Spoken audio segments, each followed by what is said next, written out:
Ultrastructure of chromosome. Chemically, a chromosome is made of double-stranded DNA and histone. Chromosome का basic composition जो है वो DNA molecule है और इसके साथ साथ हिस्टोन प्रोटीन्स है। डीएनए डबल स्ट्रैंडेड मॉलिक्यूल है और ऑर्गेनिज्म का जेनेटिक मटेरियल है, जबकि हिस्टोन प्रोटीन इसी के साथ एसोसिएट हो जाते हैं और ये क्रोमोसोम बनाता है।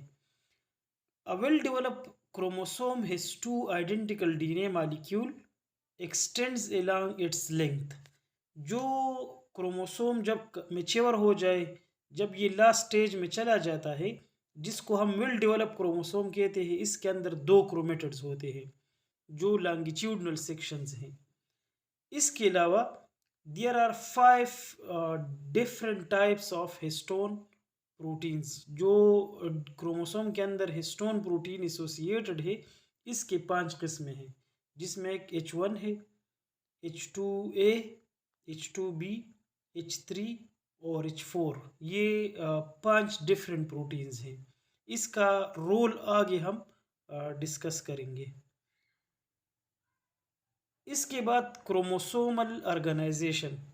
क्रोमोसोम का जो स्ट्रक्चर है during normal cell growing stage और नॉर्मल मेटाबॉलिक स्टेज में सेल जो है इसके अंदर क्रोमोसोम का कोई कॉन्सेप्ट नहीं है, उधर क्रोमेटिन मटेरियल होते हैं।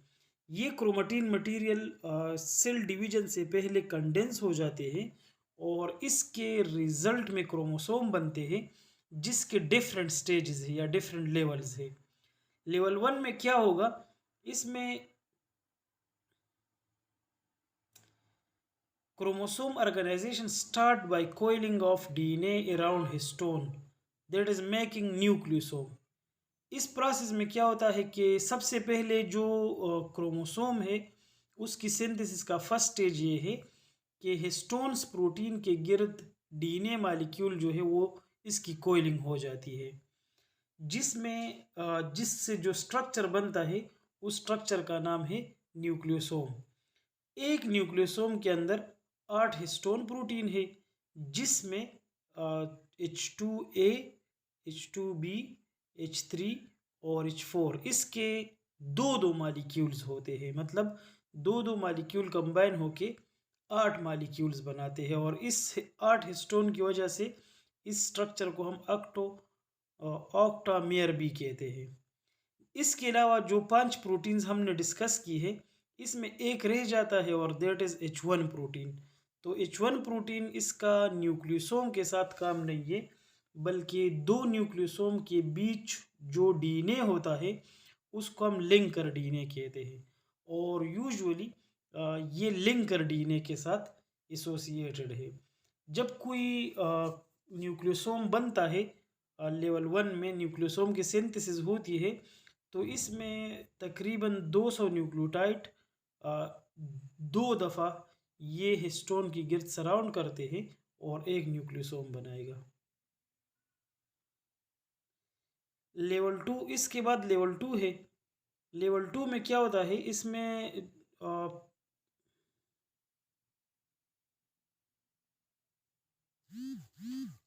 लेवल 2 में ये होता है कि इसमें जो क्रोमोसोम के अंदर जो न्यूक्लियोसोम है ये कंडेंस हो जाते हैं और ये एक स्ट्रिंग बनाता है, एक स्ट्रेट चेन बनाता है, जिसके अंदर DNA along with the nucleosome molecule ऐसा एक मॉलिक्यूल बनता है जिसको हम न्यूक्लियोसोम स्ट्रिंग कहते हैं। इसका लेवल 3 में क्या होगा, level 3 the nucleosome string starts coiling around its axis. इसकी दोबारा से कोइलिंग स्टार्ट हो जाती है और इसकी कंडेंसेशन होती है। इस कंडेंसेशन के रिजल्ट में जो स्ट्रक्चर बनता है इसको हम कहते हैं क्रोमेटिन फाइबर्स। क्रोमेटिन फाइबर्स जो है इसके दो किस्में हैं, एक हेट्रोक्रोमेटिन है और एक यूक्रोमेटिन है। Heterochromatin is part of the chromosome which is inactive. ये क्या होगा, ये इनएक्टिव होगा, which may be constitutive, near expression, never express और फैकल्टेटिव, सम टाइम एक्सप्रेस। अच्छा, जो हेट्रोक्रोमेटिन पार्ट है ये inactive part of the chromatid है, क्रोमेटिन फाइबर है। और इसके एक्टिविटीज़ के बारे में फिर इसको हम दो टाइप्स में डिवाइड करते हैं, जिसमें एक कंस्टिट्यूटिव है और एक फैकल्टेटिव है। कंस्टिट्यूटिव वो पार्ट है जिसकी बिल्कुल एक्सप्रेशन नहीं होगी, और फैकल्टेटिव वो है जो कभी कभार क्या हो जाता है, वो एक्सप्रेस हो सकता है।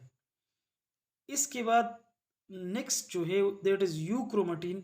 क्रोमेटिन फाइबर्स का वो हिस्सा जो यूजुअली एक्टिव है और जो मेन पार्ट है, आगे इसका क्रोमोसोम में मेजर रोल होगा। इसके बाद फोर्थ लेवल पे हम आ जाते हैं। तो फोर्थ लेवल क्या है, it is further condensation of the chromatin led to the development of chromatid. इसकी फर्दर कंडेंसेशन हो जाती है और इसके रिजल्ट में क्रोमेटिड की सिंथेसिस या फॉर्मेशन होती है। अब इस स्ट्रक्चर को आप देख सकते हैं, दीज आर डिफरेंट लेवल्स। सबसे पहले ये डीएनए मॉलिक्यूल है और ये मैंने कुछ हिस्टोन का जनरल स्ट्रक्चर ड्रा किया है। फिर हिस्टोन के अगर आप देख सकते हैं इसको, तो ये एक सर्कुलर जो सर्कल आपको नज़र आ रहा है, इसके अंदर 1 2 3 4 ये 4 H2A H2B H3 और H4 के दो दो मालिक्यूल है। मीन्स कि ये इन टोटल ये 8 मालिक्यूल्स है। इससे डीएनए जो है वो 2 टाइम्स, नॉट 1 टाइम, 2 टाइम्स इससे सराउंड हो जाती है और ये एक न्यूक्लियोसोम बनाता है।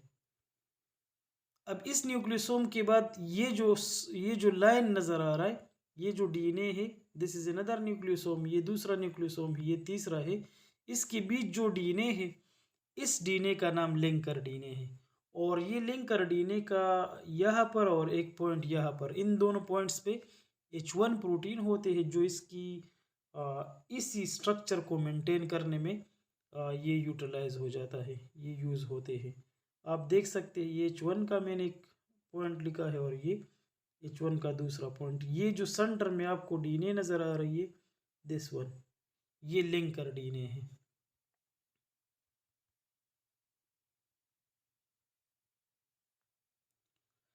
इसके बाद ये तो अल्ट्रा स्ट्रक्चर था। ये स्ट्रक्चर आप देख सकते हैं, तो ये जो पूरा स्ट्रक्चर नज़र आ रहा है, this is the second level and this is called nucleosome string. ये एक स्ट्रिंग के शेप में आ जाता है। ये न्यूक्लियोसोम स्ट्रिंग है जिसको सेकंड लेवल ऑफ ऑर्गेनाइजेशन कहते हैं। इसके बाद हम देख सकते हैं कि जो लास्ट में है दिस पार्ट, इस पार्ट को आप देखिए तो यहाँ पर फर्दर कंडेंसेशन हुई है और इससे क्रोमेटिड बन गए हैं।